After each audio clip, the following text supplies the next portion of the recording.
Buongiorno, ben ritrovati su Uncinetti allo sbaraglio.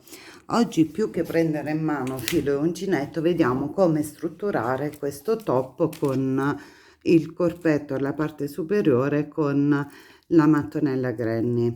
Allora, iniziamo con le premesse. Io ho fatto un corpo diciamo, del copricostume abbastanza ampio,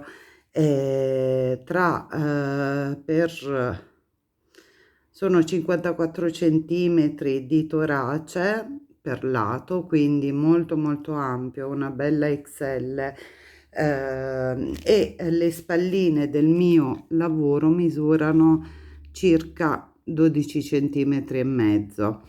Premesso questo, cosa voglio fare in questo video? Spiegarvi un pochino come ho strutturato il corpetto appunto del mio top granny che per me vuole essere quasi un copricostume. Io l'ho fatto un pochino corto perché la mia intenzione è quella di metterlo su un copricostume, però voi potete realizzare tranquillamente un vestitino. Allora, iniziamo a vedere le cose come stanno. Io ho utilizzato la mattonella Granny classica, come vedete questa è quella che ho fatto. Sono partita con un giro panna, poi 2 giri rosa, 2 fucsia, uno nero di contorno. Quello nero di contorno mi è servito poi per agganciare le varie piastrelle una all'altra. Alla fine, quando ho fatto questo lavoro, sono andata a ripassare il tutto con il fucsia. Vediamo un po' sullo schema che vedete, adesso ve lo inquadro meglio.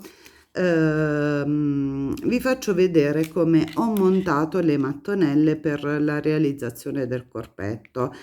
Per davanti e dietro mi servono 7 mattonelle, quindi in totale 14. Come andranno collegate? Allora, la prima e la seconda da un lato, così come poi la quarta, però nel momento in cui vado a realizzare l'altro pezzo che fungerà da spallina, devo ricordarmi di unire le mattonelle non una dopo l'altra, ma qui ad angolo, nell'angolo retto, cioè una da un lato e l'altra dall'altro, e queste sono le spalline. E il corpetto, la punta che vedete qui, ve la faccio, prima non si vedeva bene, io purtroppo filmo con il telefono, quindi scusate l'interruzione. Stavo dicendo, sempre molta difficoltà nell'inquadratura. Eccola qua, qui questa è la base del corpetto, qui sono le due che salgono per poi le spalline, e poi c'è quella per i laterali. Come vedete, per i laterali cosa ho fatto? Sono andata ad agganciarne una da questo lato, l'altra da questo lato.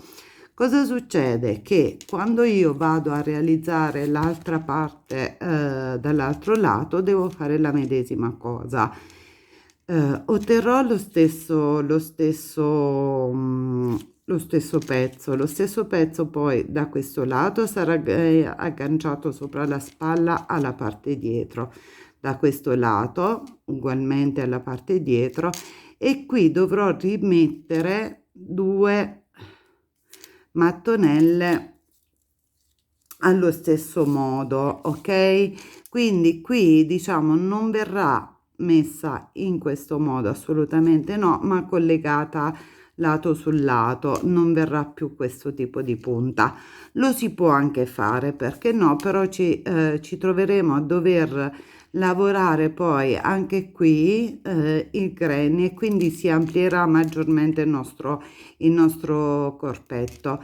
Questa struttura diciamo del corpetto granny è molto utile anche per non lo so, se volessimo realizzare degli abiti con solo la parte superiore ad uncinetto e poi da questo lato in giù applicare del tessuto, quindi ha una doppia funzionalità. Cosa succede? Quando io sono andata a formarmi il mio corpetto, sono passata alla lavorazione granny sottostante, la lavorazione granny classica.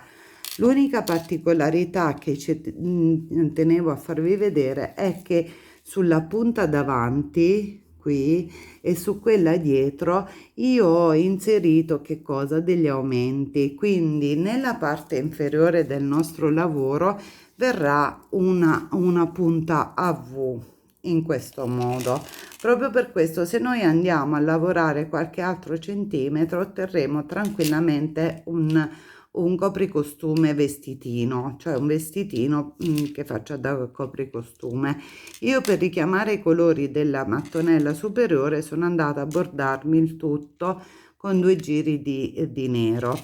La mattone, diciamo il punto granny in questo caso è costituito da 3 maglie alte separate da una catenella. Invece nelle punte avanti e indietro ho messo 3 maglie alte, 3 catenelle e 3 maglie alte. Un'altra cosa che non vi ho ancora mostrato è il fatto che io, volendo qualcosa di più accollato, ve lo faccio vedere qui, queste due che in realtà dovevano essere aperte, io poi le ho cucite in questo modo, con una maglia bassissima in realtà, perché inizialmente, vi dico la verità, era aperto, però mi sono accorta che era davvero molto scollato, quindi per ovviare al problema sono andata a ripassarmi con un giro di maglia bassa tutto il lato di queste due mattonelle. Come si fa a prendere le misure? Niente di più semplice. Allora, io so che per fare per esempio la mia parte davanti e la parte dietro ho bisogno di 4 mattonelle, non faccio altro che dividermi la mia circonferenza, la mia metà circonferenza in 4 e andrò a lavorare delle mattonelle che avranno appunto un lato, la quarta parte della circonferenza. Nel mio caso io ho fatto una misura molto abbondante, infatti ho messo doppio giro di colori, ma possiamo ridurre, cioè tranquillamente fare ridurre i giri delle mattonelle. Riducendo il giro delle mattonelle riduciamo allo stesso modo che cosa? La circonferenza, perché allora questo è un centimetro un pochino rotto in punta, però se io vado a controllare già un giro di granny qui, diciamo che mi fa circa un centimetro, quindi riducendo il numero di giri si rimpicciolisce la mattonella e allo stesso modo si riduce il corpetto. Questo tipo di progetto dà la possibilità di fare ciò che si vuole, utilizzare i colori che si preferiscono. Io ho utilizzato questi del rosa, del fucsia e del nero perché diciamo il fucsia va alla grande quest'anno, quindi me lo volevo portare anche un pochino in spiaggia. Però qui ho fatto diciamo il corpetto monocolore, la parte che copre poi l'addome e i fianchi monocolore. Ciò non toglie che potete variare la colorazione in qualsiasi momento, cioè fare 2 righe di un colore, 2 di altre. Possiamo utilizzare anche gli avanzi di cotone che noi combinandoli in maniera però armoniosa. La lavorazione quindi è estremamente semplice. Questo è un progetto che vi ho presentato così velocemente perché la mattonella granny la conosciamo tutti.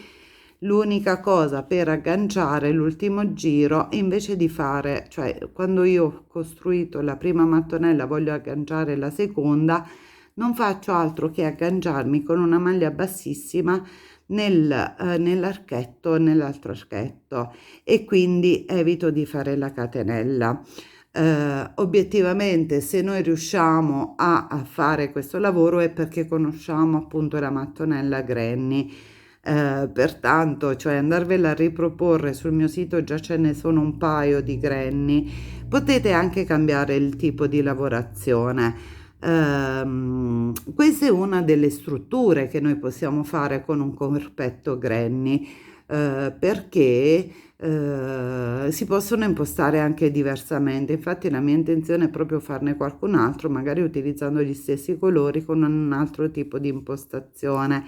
È un'idea che mi è venuta ultimamente. Se riesco a portarlo sul canale qualche altro corpetto per toppini estivi da spiaggia, per copricostumi, vestitini e così via, mi auguro di poterlo fare. Come detto, è un video molto veloce, esplicativo. Quello che a me interessava farvi vedere era soprattutto questo schema utilissimo quindi per realizzare sia un toppino come il mio, ma anche un toppino che poi preveda un tessuto sotto, un vestitino solo con il corpetto fatto all'uncinetto, la parte superiore e poi cotone sotto. Allora, è un video molto veloce con delle spiegazioni, però effettivamente è talmente semplice che non fare il passo a passo mi sembrava abbastanza superfluo. Questa è solo un'idea, montare delle mattonelle Granny, diciamo perché ho un po' di esperienza, è abbastanza semplice. Se per caso poi vi rimangono dei dubbi, mi raccomando, scrivetemi nei commenti cosa è che non vi è chiaro, cercherò di darvi le spiegazioni, tutte le spiegazioni possibili e immaginabili. Per la lavorazione del granny, della mattonella con l'angolo perfetto, trovate gli stessi colori in un tutorial di poche settimane fa. Quindi magari ve lo allego nella scheda così lo andate a rintracciare. Spero che questa idea creativa vi sia piaciuta e mi auguro quanto prima di portare sul canale qualche altra soluzione granny per l'estate. Per ora vi saluto e se vi va iscrivetevi al canale e attivate la campanella. Un abbraccio da Uncinetto allo Sbaraglio.